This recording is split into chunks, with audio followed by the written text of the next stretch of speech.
I want to show interesting angiograms and tips, but I also want to remind you of some engagement tips, specifically regarding the RCA. I have described earlier this year the 5 caveats in RCA engagement plus 2 additional ones. I suggest you review this talk. I want to highlight the third one here, which I frequently see fellows struggle with.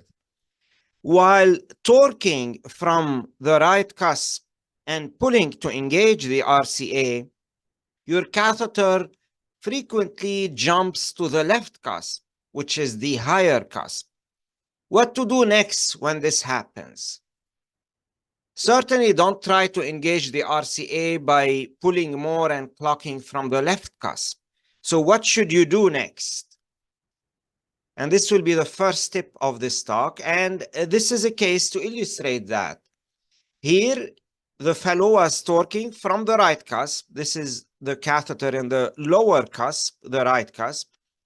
And you can see as he's torquing here and pulling, clocking and pulling, the catheter jumped up to the left cusp. You can see the jump here. It's jumping from right to left cusp. So what do you do next? The first step is to get it back to the right cusp.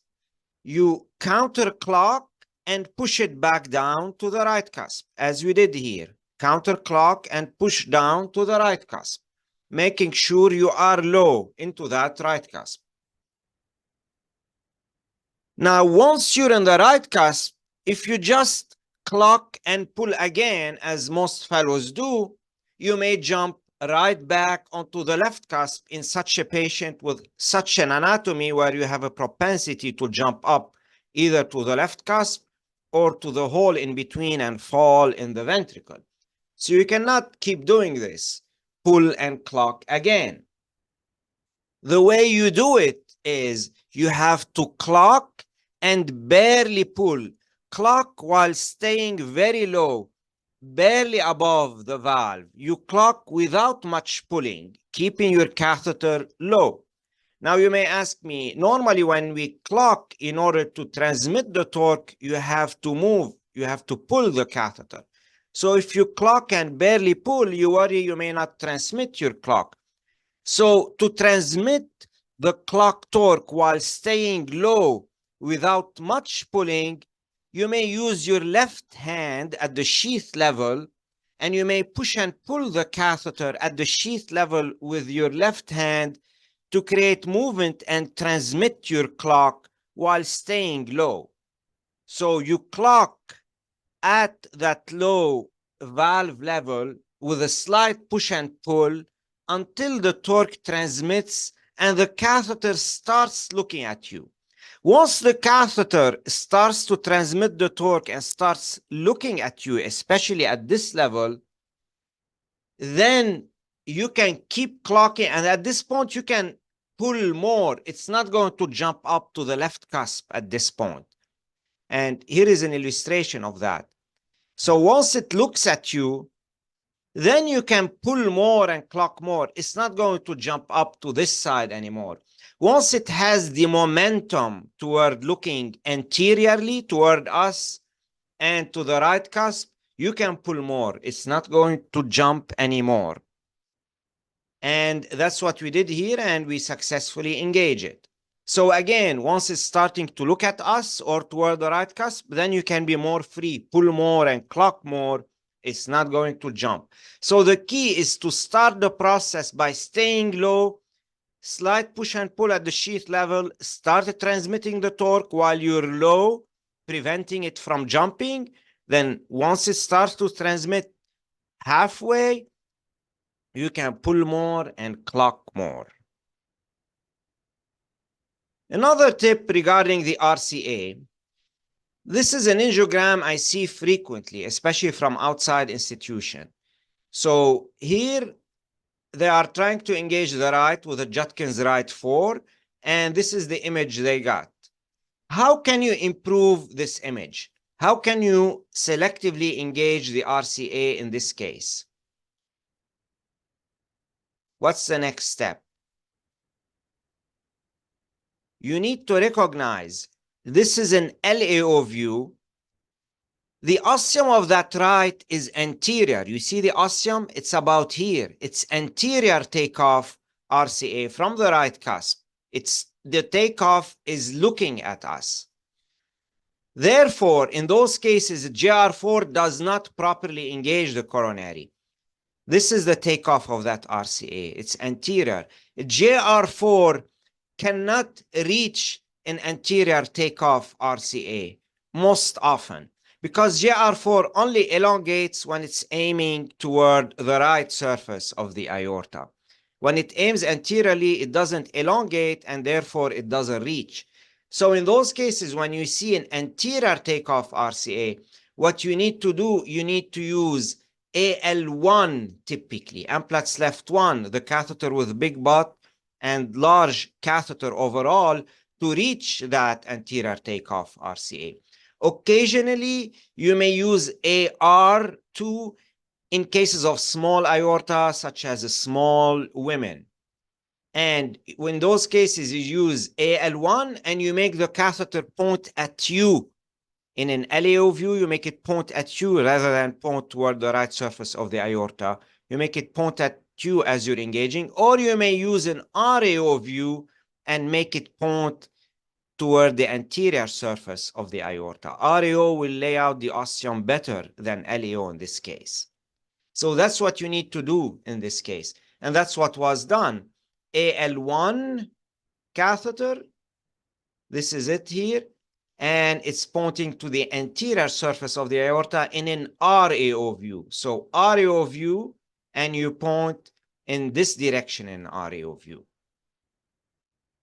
So this is here the fourth caveat that I described. One of the most important caveats when you have difficulty engaging the RCA, it's an anterior RCA takeoff. This is another interesting case of difficulty engaging the RCA. So here, we're trying to engage the RCA. We are in the lowermost cusp, and we're giving non-selective puffs, and we don't see the RCA. So we are presumably in the right cusp, but we don't see the RCA on our non-selective puffs. So what's the next step here? What's the diagnosis? The first thought whenever something like this happens is that, again, this is an anterior takeoff RCA, and the JR4 catheter, which we're using here, is far from the ostium, and we're not able to engage it.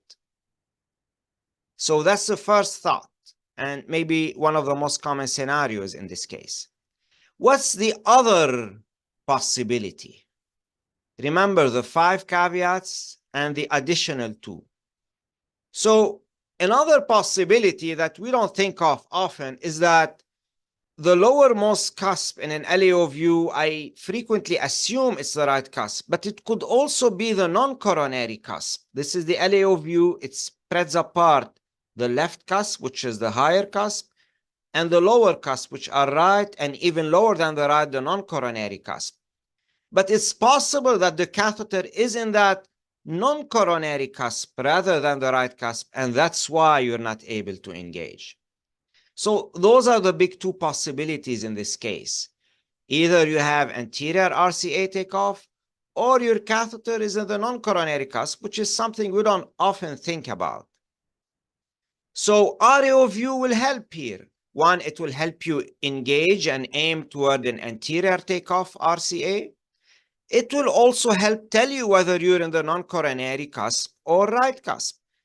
RAO will spread apart the posterior-most cusp, which is non-coronary, versus the right and left cusp, whereas LAO spreads apart right and non-coronary on the one hand, and left coronary cusp on the other hand. So RAO view spreads them like this: non-coronary, which is the posterior-most and low, and right and left, which is anterior. And we did an RAO view, and actually we realized in an RAO view there is a ridge here. So we're really in the posterior-most cusp. We're in the non-coronary cusp.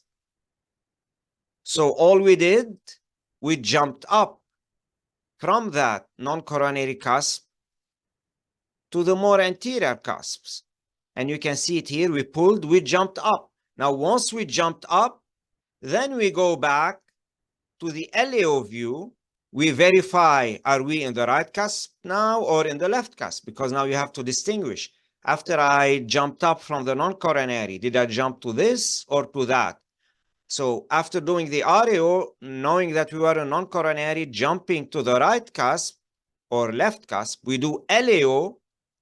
We verify we're indeed in the right cusp because on the non-selective puffs, we see that ridge here. Then we know we're on the right cusp. Then we just pull and clock, and we successfully engaged it. So this is a case where catheter falls in the non-coronary cusp. This is the sixth caveat that I described, which is not a common caveat. The anterior takeoff RCA is a more common caveat when you're struggling to engage the right, but that's something to think about at times. Bicuspid valve, the most common scenario is right and left are fused. If you have a bicuspid valve, those are typically fused between the right and left cusp. You still aim to put your catheter in the lowermost area of that common cusp. The only thing is that you won't see jumps when you're moving between cusp in a bicuspid valve, but the levels will be the same. It's just you won't see jumps as the catheter moves between cusps. I want to move on to some interesting angiographic cases. This is a 70-year-old man. He had CABG in February 2023, including LIMA to LAD. His exertional chest pain resolved, but he's still having persistent exertional dyspnea. This is his LIMA to LAD angiogram, and this is from my former great fellow, Wasawat. He shared this case with me. So this is his LIMA to LAD angiogram. I want you to look at it carefully. So this is the LIMA to LAD, and there is a big side branch coming off that LIMA here. And beside the side branch that you see, there is another potential problem. The anastomosis has some stenosis. The question here, can you have coronary steal through that LIMA side branch? Is this a problem, that big side branch coming off the LIMA? This is a common scenario. LIMA gives anterior intercostal branches and may give lateral thoracic branches, such as here, which supply the pectoral muscles. Those are usually ligated by the surgeon during surgery, but some branches may not be ligated, and large unligated thoracic branches have been documented in 10 to 20% of LIMA grafts. So it's a really common scenario. The question becomes, can you have a steal diversion phenomena through those branches? And the answer is overwhelmingly no. Why is that? So side branches, unlike what a lot of doctors think, are not a problem. They do not create a steal, even something as big as this branch, which looks bigger than the LAD. And the reason is hemodynamic. In most tissues, blood flow peaks during systole because of the higher pressure in the aorta during systole and higher pressure in the aortic branches during systole. So arterial flow to the chest wall and to the pectoral muscle is predominantly systolic, whereas the coronary flow to the LV myocardium is predominantly diastolic, more than 80% diastolic. Therefore, that doesn't divert blood away from the myocardium during diastole. Multiple studies using intravascular Doppler techniques have mainly refuted this syndrome of steal phenomena. Many studies failed to show any hemodynamic significance of those IMA side branches under adenosine and under exercise hyperemic conditions, with no change in coronary flow reserve with or without those side branches. And this is one of those studies using Doppler wire, they demonstrated that the CFR into the LAD with adenosine and with left arm exercise did not change with or without occlusion of the LIMA side branch. This is another study of 15 patients with and 15 patients without LIMA side branches. CFR with adenosine of the LIMA was the same proximally and distally in patients with or without side branches. So side branches did not create any effect on coronary myocardial flow. This is another study using echodoppler of the LIMA grafted to the LAD in 10 patients with and 10 patients without side branches. At rest and with vasodilatation, there was no difference in flow between the two groups, and there was proper rise of diastolic flow velocity in both groups. Also, thallium scan did not show any ischemia in those patients with side branches. So again, multiple studies show that those branches are not hemodynamically significant because their flow is mainly systolic. Now, can the side branch be significant? It can, and there are case reports of that, although a lot of those case reports use angina as their proof of significant and angina resolution. But you need more than that. To consider a side branch as hemodynamically significant, one, it is uncommon. And before considering it so, the patient must have typical exertional angina, classic exertional angina that is otherwise unexplained by any other disease he has. And you must prove impairment of LAD flow objectively by CFR or FFR. And even if FFR through the LIMA into the LAD is significant, you need to do pullback and prove that the drop is across the side branch. You may also wire the side branch, and preferably you would wire the side branch, occlude it with balloon, and remeasure the FFR while the balloon is occluding the side branch to prove whether the side branch is truly the culprit of ischemia. And in this case, what they did, they used an FFR pressure wire across the LAD, and this is what they obtained. They did RFR, which is peak instantaneous pressure ratio, distally versus the guide pressure. It's a close to IFR. And they had 0.03 drop across the anastomosis, 0.03 drops across the band, and 0.04 drop across the side branch. You can see it. The summation of all those drops was 0.89, which is just borderline significant, with non-significant drop at each one of those 3 locations. So what should you do here? Should you stent those 3 locations since the RFR is 0.89? My answer is you should absolutely not stent here. The drop at every one of those focuses is mild, and the risk of stent restenosis in those high stress areas, especially anastomosis, is much higher than the risk of progression of the rather moderate stable disease at that anastomosis. As I always say, stenting moderate CAD, even if it is significant or mildly significant by IFR, stenting may aggravate the progression of moderate CAD, meaning you may have faster progression with stenting than with leaving it alone, particularly with a stent restenosis, neointimal hyperplasia, and neoatherosclerosis induced by stenting. So absolutely, I would not stent in this particular case. And this case also confirms that a huge side branch was not hemodynamically significant, only 0.04 drop in RFR at this level. Another idea, can someone tell me why did we have some drop in pressure across this area, across this loop? So note that the wire straightened that loop. You see the loop here? The wire straightened that loop. And very likely that 0.03 drop across the loop is actually a false drop. It's a pseudo lesion. Whenever you put a wire across a loop, particularly LIMA, which frequently has loops and a lot of tortuosity, you create pseudo lesions.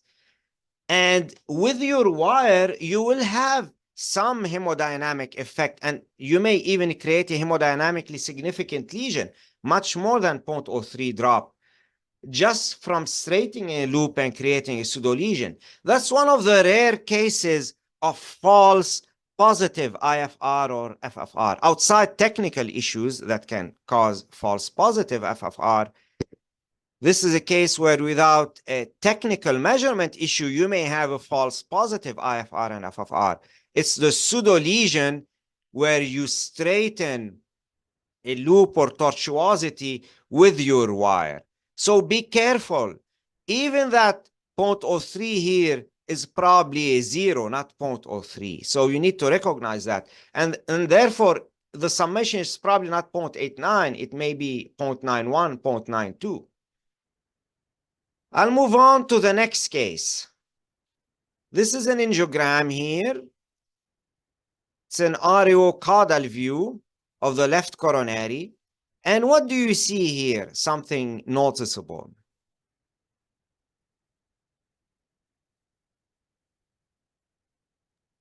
I will start giving the answer.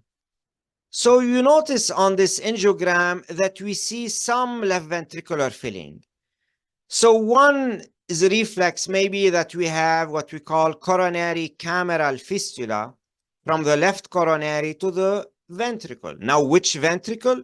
In order to define left or right ventricle, you cannot tell on this view. You have to do an LAO view.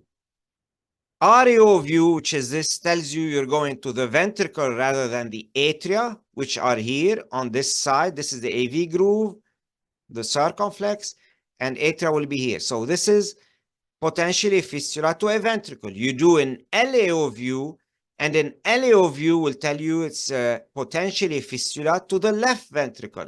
This is the LAD here running over the septum, and this is on this side of the LAD. So LAO tells you right versus left, RAO tells you ventricle versus atria. However, is this really a fistula to the left ventricle, or is it something else? It is something else, in my opinion. And it's a fairly common angiogram. You will see it one in every few hundreds angiogram. The reason I don't think it's a fistula is the following.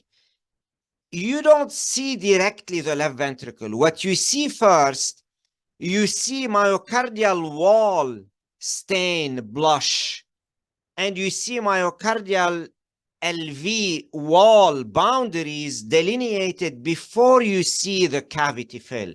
So you see myocardial blush first, wall blush, before you see cavity filling. Okay, and the cavity filling is relatively minor, which tells you it's not a fistula. A fistula will go straight into the cavity, not so much stain the wall and the boundaries. So what we have here, it is what we call dilated myocardial veins. We most commonly call those dilated Thebesian veins. So again, you see the myocardial wall stain and blush, and LV myocardial boundary delineated before you see the cavity, which tells you that it's not a fistula, it's dilated myocardial wall veins, the so-called dilated Thebesian veins. And you see that even on the RCA injection. And commonly when you have those dilated Thebesian veins, you would see them on injection from the right coronary and from the left coronary. So you have dilated Thebesian vein from the PDA and posterolateral branches into the left ventricle. And this is a case from Circulation where they describe the exact same angiographic findings, and they call them as dilated Thebesian vein. Bizarre appearance of capillary blush draining into the left ventricular cavity. Now, let me explain to you those Thebesian vein. There is a lot of debate about it, but here is a histological description. Normally, blood drains from the myocardial capillary into the major coronary venous system, which ends into the coronary sinus.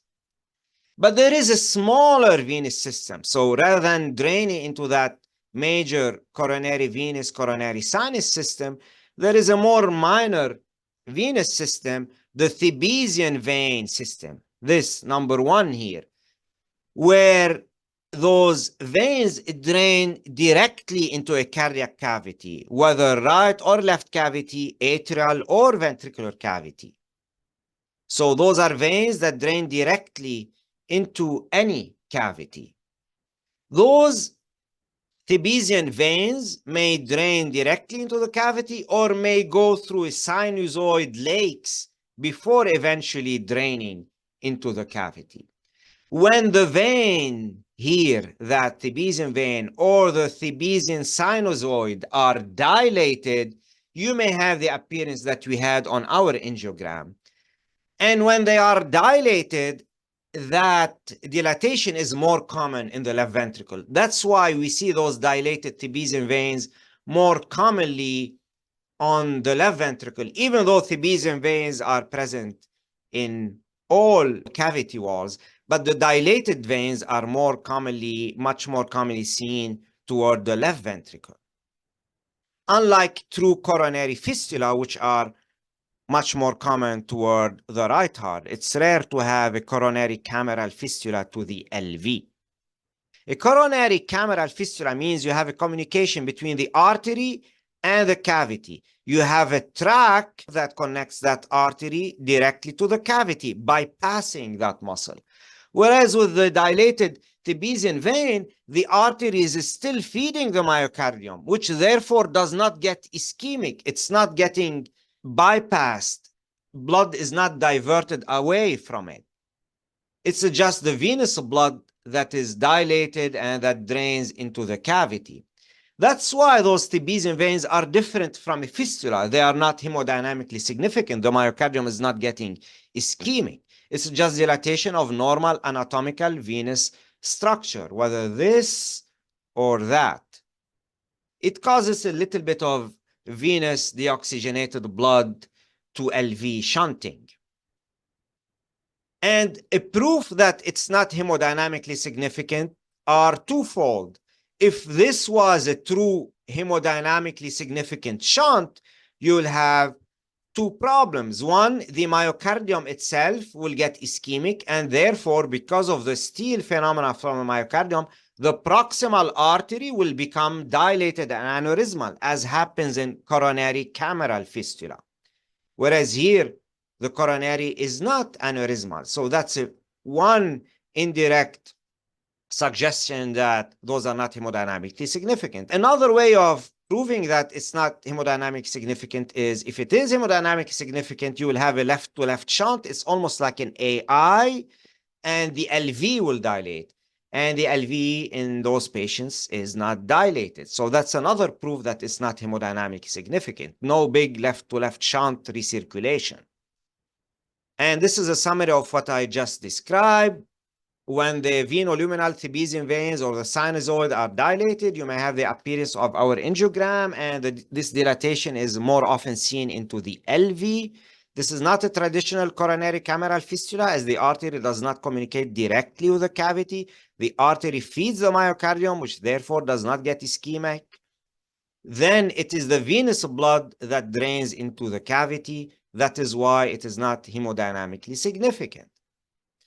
And this is an anatomy paper that proved the presence of those Thebesian vein normally. Now, I, like most interventionalists, like to call this angiographic appearance dilated Thebesian vein. However, the great Dr. Angelini believes that those communications are indeed coronary to LV microfistula, not Thebesian veins.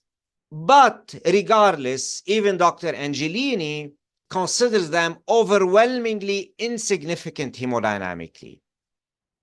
And he writes, the clinical relevance of these malformations is trivial. And the flow through those microfistula are often not substantial enough to cause ischemia or angina at rest, making coronary steal unlikely. Blood flow in these microfistula appears to account for less than 2% of total coronary flow.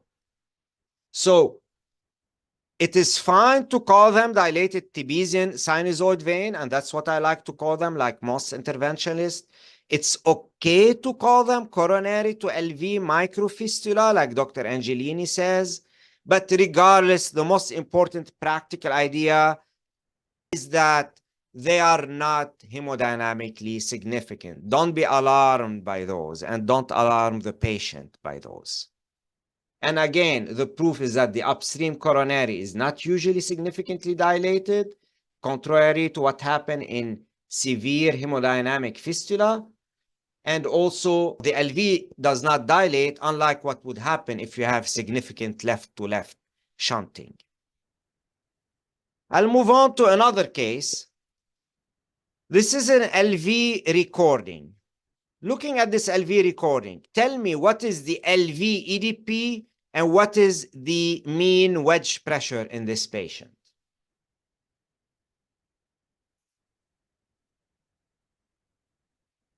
So this is the LV EDP point after the LVA wave, after the P wave. This is the LV EDP. It's close to 30 millimeter of mercury, about 28 millimeter of mercury. Now, what is the mean wedge pressure? A lot of doctors will be inclined to say that it's the same as the LVEDP, and that's the point of this case. The mean wedge pressure is likely a lot lower than 28 in this case. It rather correlates with this point here, the pre-ALV pressure in this patient. So whenever you have discrepancy between a high LVEDP but a normal pre-ALV pressure, and the pre-ALV pressure here is about 12, 13 millimeter of mercury. Whenever you have this big discrepancy, your mean wedge pressure rather correlate with the pre-ALV pressure rather than with the post-ALV EDP. If all LV diastolic pressure is high, pre-A and post-A is high, then your mean wedge pressure correlates with LVEDP and may even exceed it. But when you have this particular pattern, you need to recognize this pattern. It's a very common pattern. Normal LV pre-A pressure, but high overshoot of LV pressure during A wave and high LVEDP. Your wedge pressure, mean wedge pressure, correlates with the pre-A LV pressure. This pattern that you see here means that the wedge pressure or the LA pressure is normal throughout most of diastole and most of the cardiac cycle. Only the end diastolic LA pressure, like the end diastolic LV pressure, shoot up. But the mean wedge pressure averages the wedge pressure or the LA pressure throughout the whole cardiac cycle. And the wedge pressure, LA pressure, is normal throughout most of the cardiac cycle. It only overshoots at end diastole, like the LVEDP.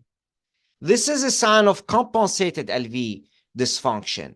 LA pressure, like LV diastolic pressure, is mostly normal, but LV compliance only gets overwhelmed with the extra volume in end diastole.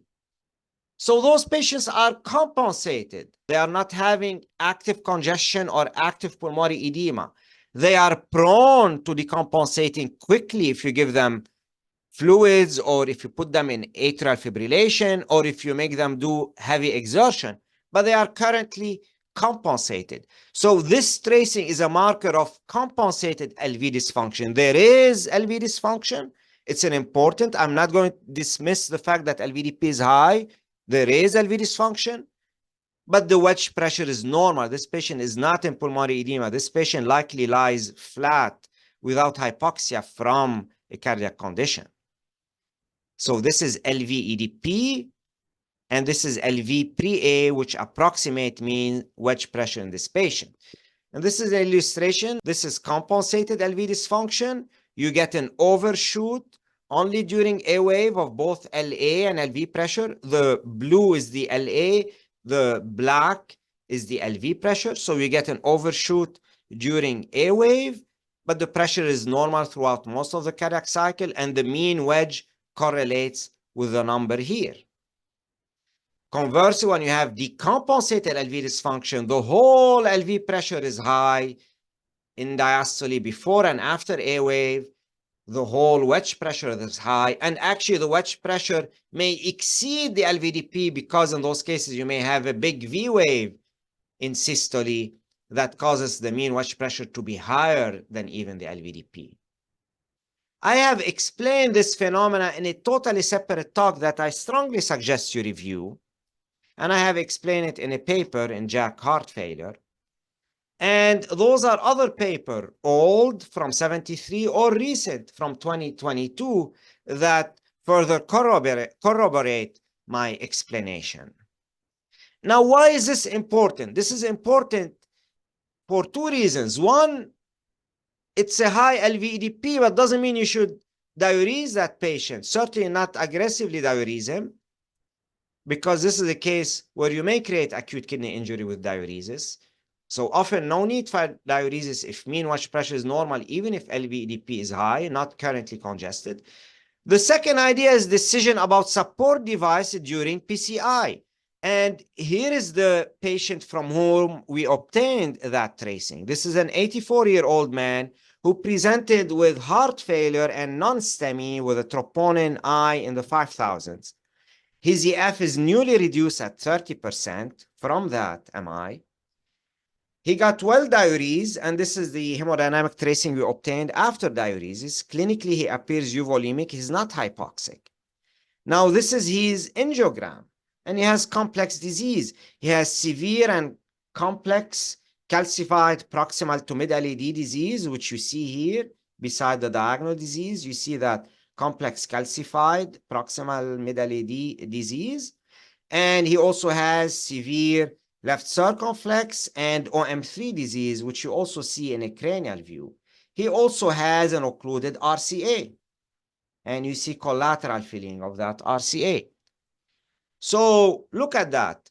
This is a patient with the F of 30%, 3-vessel CAD with occluded RCA, and we need to do rotablation of the proximal LAD as well as stenting of the circumflex. We need to do multi-vessel PCI, somewhat complex. And his LVDP is close to 30, EF 30%. Should he get LV support? A lot of doctors will tell you yes. My answer to this was no. Based on hemodynamic tracing, I decided to not do support. Besides that tracing, clinically, he also looked well compensated. Systolic blood pressure was 100 teens. He was not hypoxic. He was not tachycardic. You could have done a full-blown right heart cath to prove what I just explained to you as well. I did not do any support. I did rotablation and I fixed everything, and the patient tolerated the procedure well, and he did not get any hemodynamic compromise or hypotension during the procedure. And the reason I didn't do support is you need to review my talk, an important talk of when to consider LV support in complex PCI. But there are top 2 factors predicting hemodynamic compromise during PCI. One is hemodynamics, and I have decided here that his hemodynamics were acceptable. That's not EF, that's hemodynamics. And the 2 is the complexity of the procedure I'm going to do, but mainly it's the complexity of a left main multi-step 2-stent distal left main strategy. This patient did not have complex distal left main bifurcation with a planned complex 2-stent strategy. So he didn't have any of those 2. For that reason, I felt comfortable doing it without support. And this is the result here. We got very good result across the LAD and very good result across the circumflex and OM3. I will move on to a next case. This is shared with me by my friend Nestor Mercado. So this is a 35-year-old female, no prior cardiac history. She's a smoker. She presents with chest pain and non-STEMI troponin elevation. And this is her angiogram. This is a shallow areocranial. What's the diagnosis?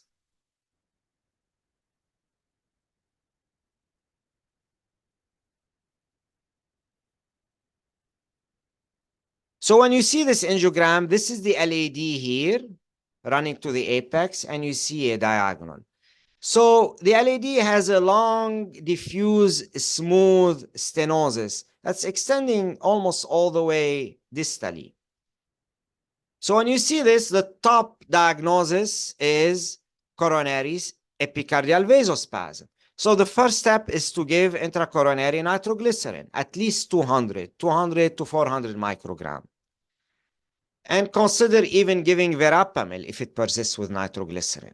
So let's say we gave here, in this case, nitroglycerin, we gave even verapamil, and the same angiographic appearance persisted.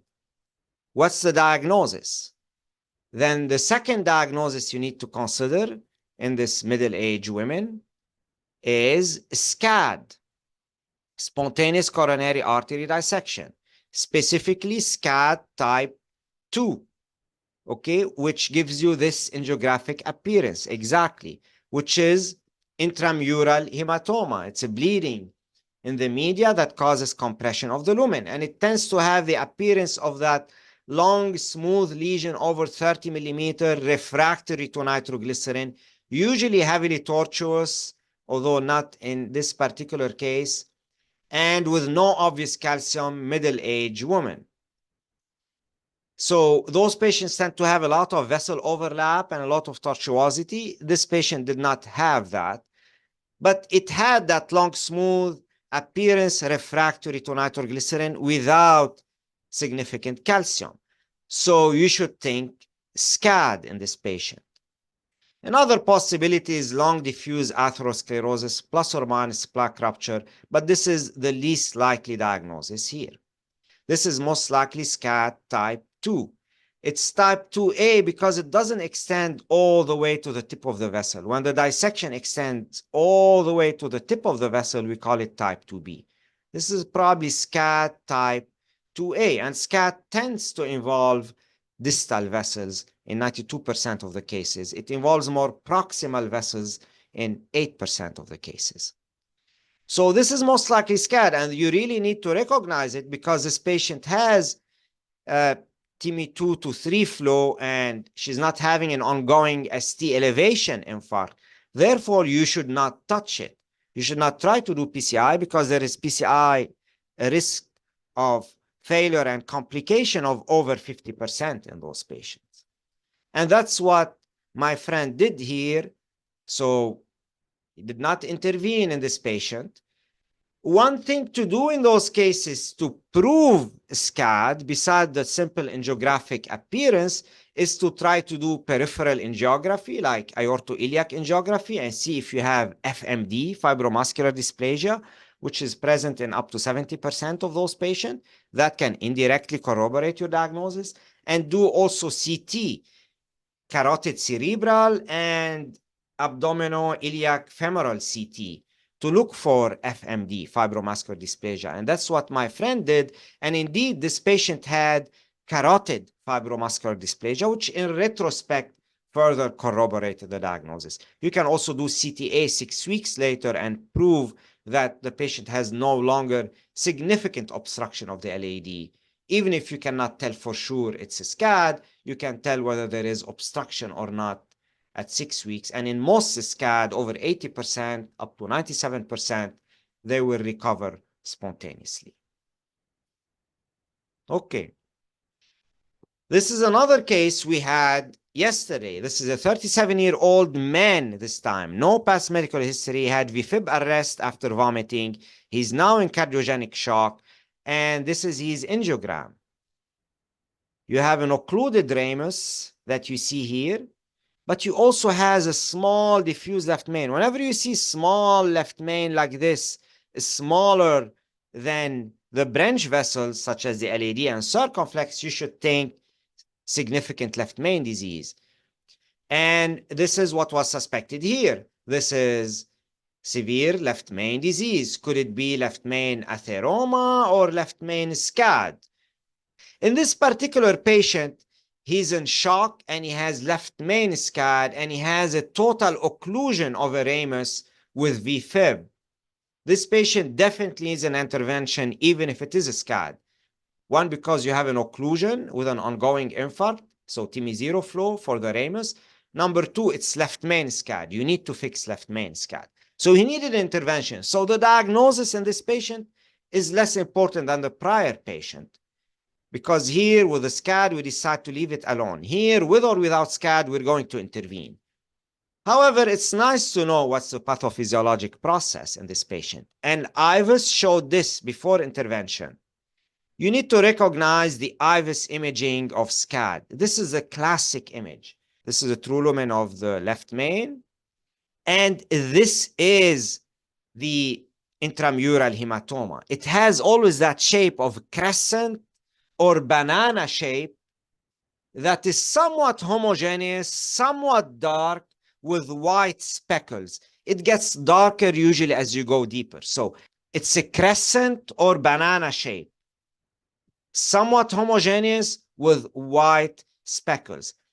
This was the distal left main, and it gets worse in the proximal left main. You have that crescent banana shape with white speckles, dark with white speckles, but you have a bigger banana here that you see, again, darker and somewhat homogeneous with white speckles, compressing the lumen. This is a classic SCAD. And I showed in the past from the literature, this is a SCAD from the literature. Again, it could be circumferential or it could be crescent banana shape. You see the SCAD here as well from the literature. Here there are multiple pockets. This is one pocket, banana. This is another banana here. This is another banana. Again, darker with white speckles. And in this case, the left main was fixed as well as the ramus occlusion. This is another case. This is a 52-year-old man who presents with anterolateral STEMI. And this is an areocaudal view. You can already see there is some proximal LED disease at the level of the first septal, but it's not occlusive. There is a subtotally occluded diagonal that may be the culprit for that STEMI. But start thinking of the rest. Maybe this is a circumflex artery here. And whenever you cannot see well the distal circumflex in an areocaudal view, whenever you see a lot of overlap of branches, maybe you think this is a dominant left circumflex. Okay, this is a shallow areocranial view here. Now, what do you see on this view? One, we see the LAD and diagonal disease that I showed. We have some LAD proximal disease and a subtotally occluded diagonal, which is the culprit for that STEMI. But what else do you see? How about that circ?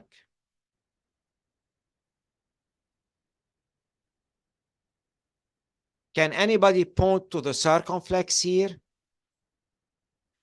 So in this shallow areocranial, in cranial views, the circumflex tend to have a loop up, then go down. Even a dominant circumflex, you would see it very well on cranial view. You will see it distally very well, but it will start by looping up, then going down.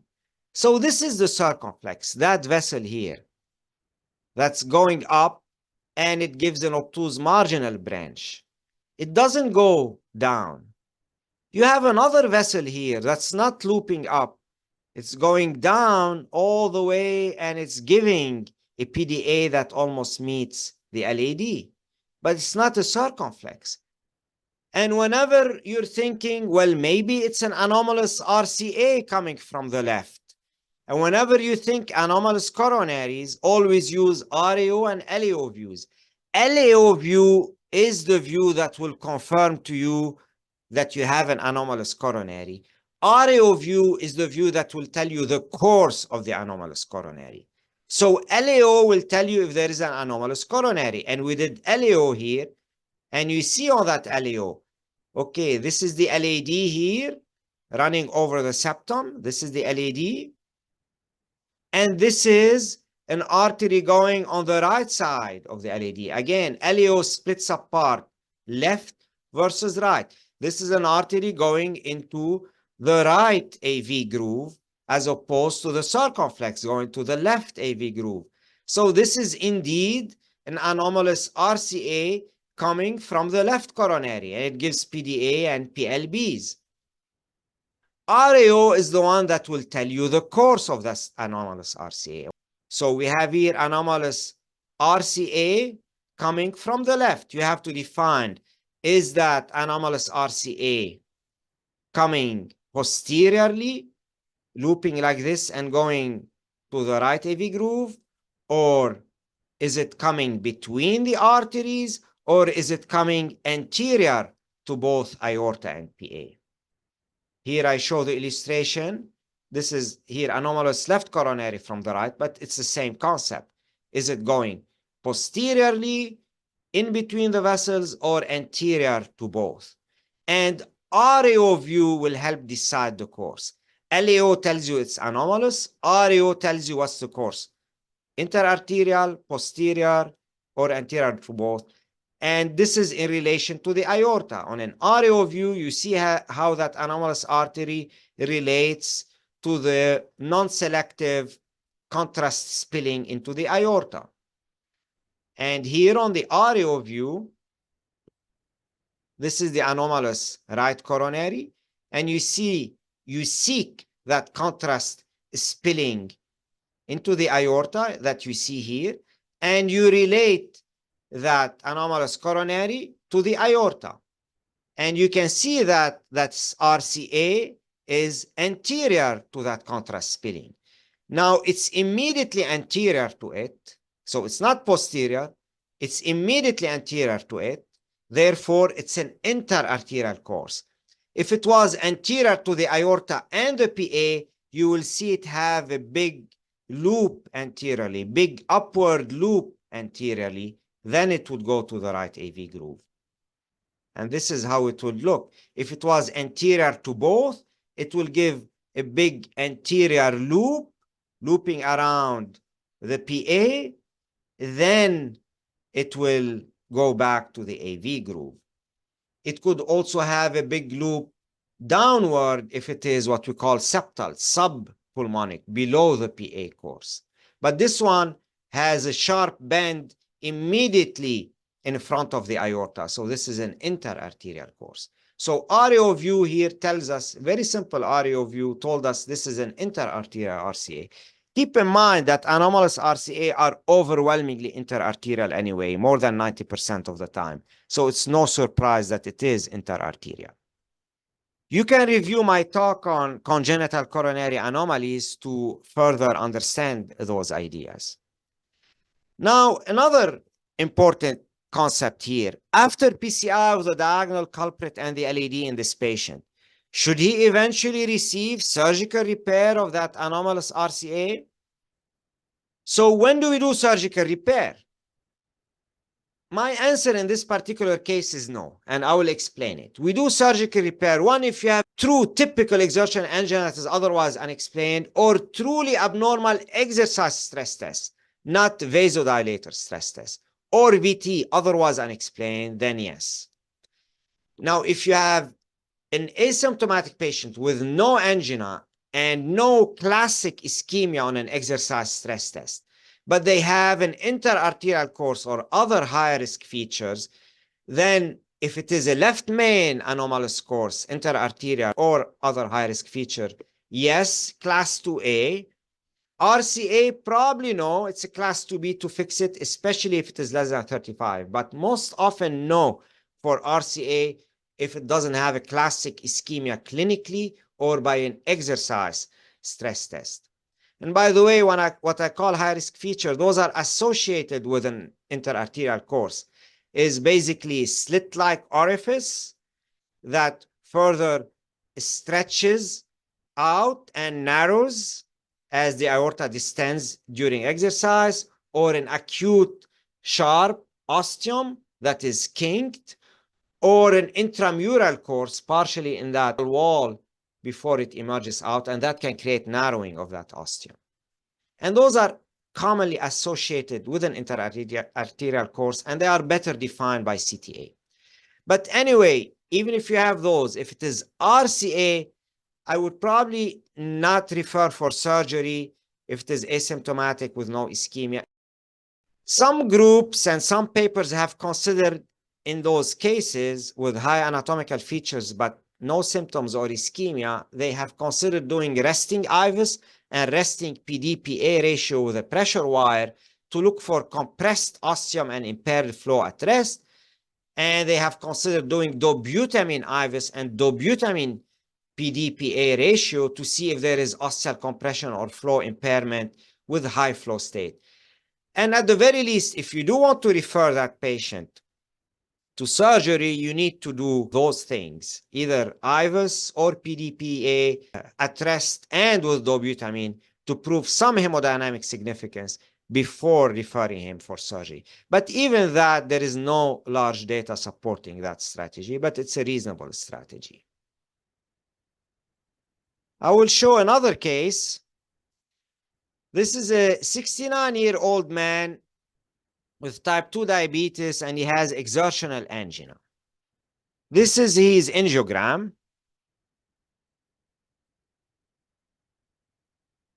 Try to define what's going on in this patient. This is shallow areocranial of the left coronary. You see the left main, LAD, circumflex territory, and you see collateral to the RCA. But there is something unusual about that RCA. Can somebody tell me? So one can think there is a CTO of that RCA. But if you look further, this is another view.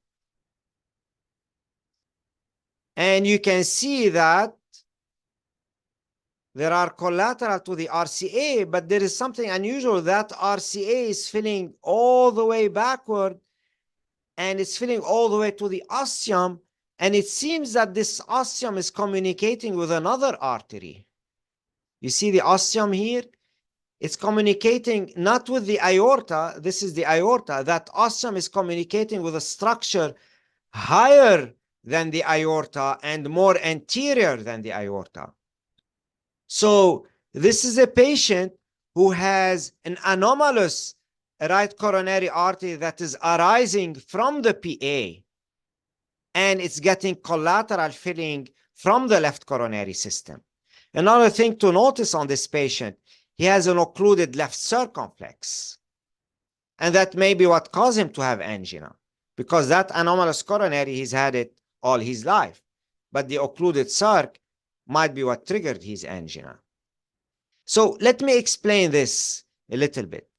This is anomalous coronary artery originating from the pulmonary artery. So this is not a fistula. This is a picture of anomalous left coronary originating from the PA. This is different from a fistula. A fistula means the coronary artery arises normally from the aorta, and it gives a channel to a chamber, such as, for example, the PA. More commonly, RV and RA, but it can give it to the PA. But it's arising normally, and it's giving a channel to the PA. It could terminate in the PA, or it can give a channel to the PA. But anomalous origin from the PA is much, much more serious. It means the coronary itself arises, the ostium arises from the PA. It's being fed from the PA. And that's a huge problem, because unlike fistula, with fistula, most often it is benign, and you get some coronary steal and some coronary shunting to the chamber. Whereas with anomalous coronary origin, the main issue is the low pressure in the PA. You have a coronary that arises from the PA. Well, the blood of the PA is deoxygenated, but more importantly than the deoxygenation is the PA pressure is low. So you cannot feed the myocardium from that coronary. This is more dreadful than the low oxygenation of that anomalous coronary. The low PA pressure explains why the flow in that aberrant coronary artery is directed retrogradely toward the pulmonary artery and is derived via anastomotic vessels from the contralateral, normally arising coronary artery. So even the collateral flow is better and the collateral pressure is better than the pressure arising from the PA. So those patients can get severe ischemia. Anomalous left coronary from the PA is a very serious condition, is one of the most serious coronary anomaly and often leads to death in infancy if untreated. This is what we call anomalous left coronary from the PA. The only patients like this one, he's 69 years old, the only patient you will see in adulthood with anomalous coronary from the PA are those with an RCA arising from the PA, or rarely an anomalous left coronary from the PA with a relatively very small left coronary system and massive right to left collaterals. So again, look at this picture. This is a patient with anomalous right coronary from the PA and is being fed from collaterals from the left coronary system. And you see it filling all the way to that PA ostium, the PA being more anterior and higher than the aorta. This is the aorta, and this is the PA here. The reason he had angina is, again, the circumflex occlusion. It's also possible that that RCA was getting other collaterals from the left circumflex AV groove continuation. So he's getting angina because he's losing some of those collaterals to the RCA. PA angiogram may not show the anomalous coronary because you have reverse flow in that coronary. PA SAT may be slightly increased from some degree of left to right shunting. And in infantile type anomalous coronary artery from the PA, the treatment is direct reimplantation of the anomalous coronary into the aorta. This can be done in adults like this patient, or in adults you can ligate the anomalous coronary from the PA and do a bypass. This is another quick and final case, 47-year-old female with no prior medical history. She presents with chest pain. She is found to have anterolateral ST elevation. You can see here lateral ST elevation and anterolateral ST elevation with a lot of PVCs.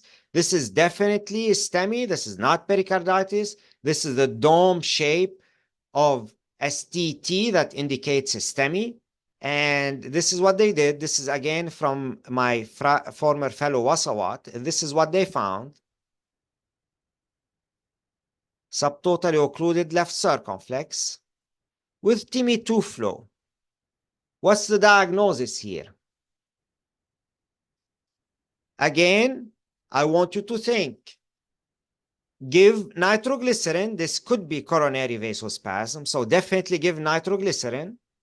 If this persists in this middle-aged women without heavy calcium and with lung disease, think SCAD. Again, think SCAD. Keep that diagnosis in your mind. And that's what they thought. They gave nitroglycerin. It didn't resolve. They thought SCAD. However, she was having ongoing STEMI and what they thought is ongoing ischemic pain. So they did decide to intervene. But when you intervene, be minimalist in your intervention. Another thing to notice is that this patient also had a lesion of the third diagonal. So she had a SCAD of the third diagonal as well. It wasn't just the circumflex, and multivessel SCAD can be seen in 15% of patients. So what they did here, they wired and planned on do low pressure, small undersized balloon. They did that, but even with small undersized balloon, they got propagation of the SCAD more distally, so they had to keep ballooning more distally, and eventually they used the cutting balloon, which may be considered to decompress the intramural hematoma in those patients. Small undersized cutting balloon, and eventually they got good result just with balloon angioplasty, and they stopped there. That's the proper management of this patient.